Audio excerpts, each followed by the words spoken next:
Okay, so yeah. Okay, I started off with Hello Chinese, and Hello Chinese has stories, it has conversational dialogues that you can read through and speak through. You be the customer, you be the staff member. Has that sort of stuff. It's great. Has short stories. It has like a calligraphy section. Do some writing. I don't really think writing in Chinese is effective, but if you really want to try it, you can. I prefer just to type it, but it does actually have the option to type in pinyin and get the characters across instead of just using tiles, sort of like Duolingo. I mean, you can write in pinyin and Duolingo too. There's an SRS system, space repetition system, like a flashcard deck. That's what a SRS system is. It's a flashcard deck. And all of this is in Hello Chinese. Hello Chinese, you do need to pay past a certain point, but at the end of the day, it is worth it. It is much better than Duolingo because it's specifically tailored for Chinese. I mean, but the problem I found with this is the stories, there's some of it, but I don't think the stories at the low level were that good. Whereas the stories for in Do Chinese were even better. So I moved from Hello Chinese to Do Chinese. And on the side, I wanted to try Duolingo. Now, Duolingo, the quality is not good. It's very low effort. Um, I can't even imagine only trying to learn a language with just Duolingo and thinking it's going to work. It's not going to work because it's only really using sentence chunking. It's giving you these short phrases. Then like let's say I like tea, and then it will go from I like tea to I like drinking hot tea. Like yeah, that's it. So it's getting you manageable bits of like no like words, right? Phrases, and it's sticking them together, and it does it in like these weird ways. I don't, but it's only really using that technique, and you're dragging tiles around. Like there is a flashcard system in it. It is good for what it is. It is free. You just got to watch these stupid ads all the time. I don't really like it. I prefer Hello Chinese, but again, it does cost money. If you type, then yeah, Duolingo is better. But look, you've got things like Do Chinese. Do Chinese is the step above Hello Chinese because the stories I do think a lot better. It does also have a flashcard system. It does teach you about the grammar, I think, a lot better. Because if you're reading a story and you see a sentence you don't understand, um, this is something that I'm even facing now. So when I read a sentence, I will look at the characters, I'll pass the words through the characters, see which characters make what words, read it again. If I still can't figure out what it actually means, then I'll translate the whole sentence. But for grammar particles and sonant words, you can actually read what impact they make on the message in the sentence, which is really, really important. Also, you've got an in-house dictionary on the app, which will allow you to read essentially the different meanings in different contexts of the word. Plus, I think the flashcard system on Do Chinese is even better than Hello Chinese because I'm pretty sure Hello Chinese they don't really use sentences. There's no sentence mining on the flashcard deck in Hello Chinese. Like, but there is sentence mining on Do Chinese. I mean, you aren't really creating the sentences, but at the end of the day, like it is showing you the word, right? But then it'll show you all the character, and it will show you that character, all the individual character, all the word in a sentence. So this is really, really, really, really powerful. Um, and also other things I've used would be like the Mandarin Companion series. Like I've been reading these ones. So Great Expectations, Charles Dickens, Jane Austen, Emma. What's this one? Monkey Paw, W. W. Jacobs. Yeah, but the thing is, I actually prefer to read this stuff on my tablet. So I've been using my tablets like every day now on the way to work, using Pleco. So Pleco is another one. Pleco, I use Pleco and Do Chinese almost exclusively. Look, if I don't have much time, I might go on my phone, like in the coffee break at work, and just quickly punch out some sentences on Duolingo. But my main focus right now is Pleco reading ebooks and Do Chinese,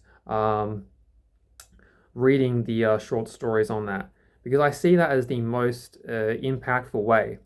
But I would say if you're going to learn an Asian language, get an e-reader because if your level is quite low and you're having issues, like let's say going through all these characters, especially names, like if the Mandarin Companion will like so.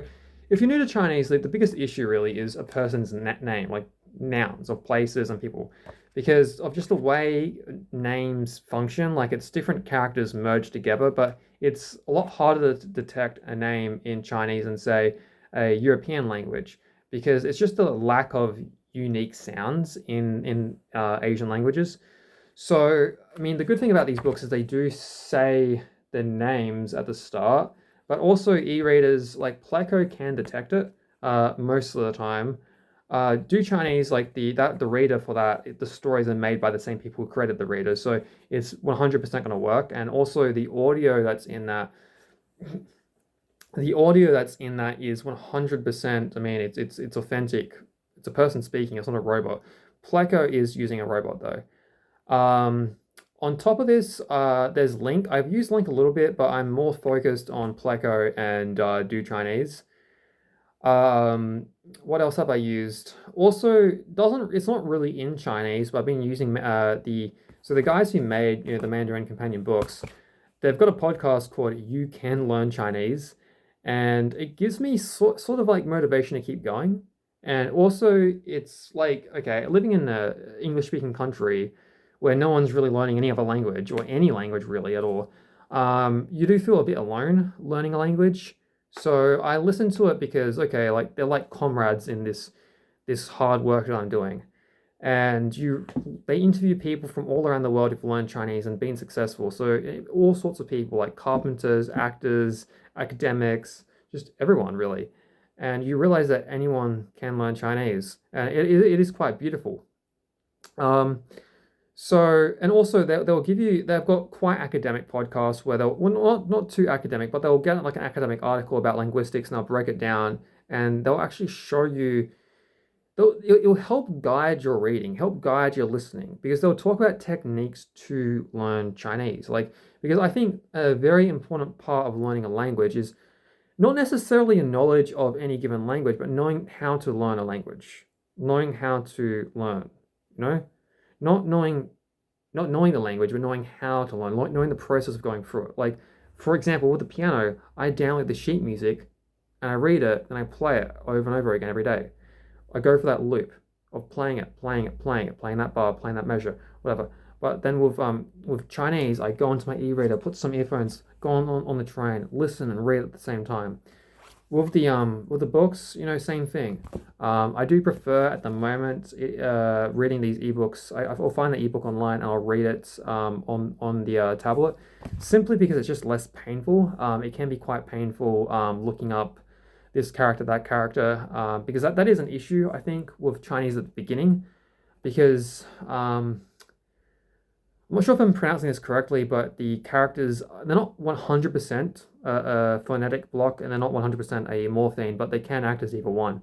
Um, or, yeah, morpheme or phonetic block, but they can act as a block of meaning or they can act as a block of sounds. But at the end of the day, like at the beginning of learning Chinese, it was incredibly difficult to read it, of course. But I've noticed it's become more and more smooth, because when you know enough characters, the characters they interchange with each other and they create different systems of meaning. And these different systems of meaning, okay, I read this and you hear it, or you go back, okay, what does that meaning? What does that mean in terms of sound? Okay, well that sound is related to that meaning on the page. So it's a different way of thinking as opposed to reading and listening to a European language. It's quite, because it does become easier later on, because there's only so many characters people actually use on a day-to-day basis. Plus, I'm beginning to see the patterns that create these characters, which is the radical system, and you can sort of almost guess really what they mean. So yeah, I'm gonna leave it there.